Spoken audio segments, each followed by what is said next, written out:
ഇന്നെങ്കിലും എമ്പുരാൻ സിനിമ ഒന്ന് പോയി കാണണം. കണ്ടിട്ട് വേണം ഫേക്ക് ഐഡി എന്ന് തെറി വിളിക്കാൻ. അവന്മാരൊക്കെ റെഡിയായെന്ന് തോന്നുന്നു. ആ പളനി വരുന്നുണ്ട്, ആ ടിക്കറ്റ് ഇല്ലെന്ന് പറ, പോവാം. വേഗം വിട്ടോ അളിയാ. ഹായ് അളിയാ, എമ്പുരാൻ എനിക്കും കാണണം അളിയാ. ഞാനും വരുന്നില്ലേ? PT ഉഷ പോലും ഇങ്ങനെ ഓടില്ല അളിയാ. നില്ലളിയാ. ഇല്ല പളനി, നിന്നെ കൊണ്ടുപോകത്തില്ല. നീ ടിക്കറ്റിന് പൈസ തരാത്തവനാണ്. കണ്ടിട്ട് നെഗറ്റീവ് കമന്റ് ഇടാനുള്ളതാണ്. നില്ലളിയാ. പടം കോടതിയിൽ വരുമ്പോ അല്ല, TV-യിൽ വരുമ്പോ കാണാം. അളിയാ പ്ലീസ് ഗെറ്റ് ലാസ്റ്റ്. ഒന്ന് നിർത്തേ അമ്മേ.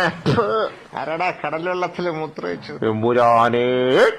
ഓഹോയ് എമ്പുരാൻ. ഓഹോയ് സെൽഫിഷ് കളികള്. ഇന്നൊക്കെ കടൽ പൂച്ചാണ്ടി പിടിക്കൂടാ നാറികളെ. ഇന്റെയൊക്കെ വെള്ളം മുങ്ങിപ്പോടാ. ടിക്കറ്റ് ഞാൻ കറുപ്പിനെടുക്കും, നോക്കിക്കോ.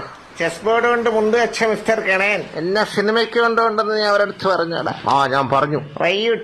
മൈനർ റിവ്യൂ നീ സപ്പോർട്ട് ചെയ്തില്ലേ? മൈനർ റിവ്യൂ എണ്ണം ജെന്യുവിനാണ്. ഒരേ സമയം 2 വാക്കൊക്കെ പറയും. നീ മൈനർ റിവ്യൂടെ ആളാണല്ലേ? ആ മൈനർ റിവ്യൂക്ക് എന്താടാ കുഴപ്പം? അപ്പൊ നിനക്ക് അങ്ങേരെ ടിക്കറ്റ് എടുത്തു തന്നോളൂ.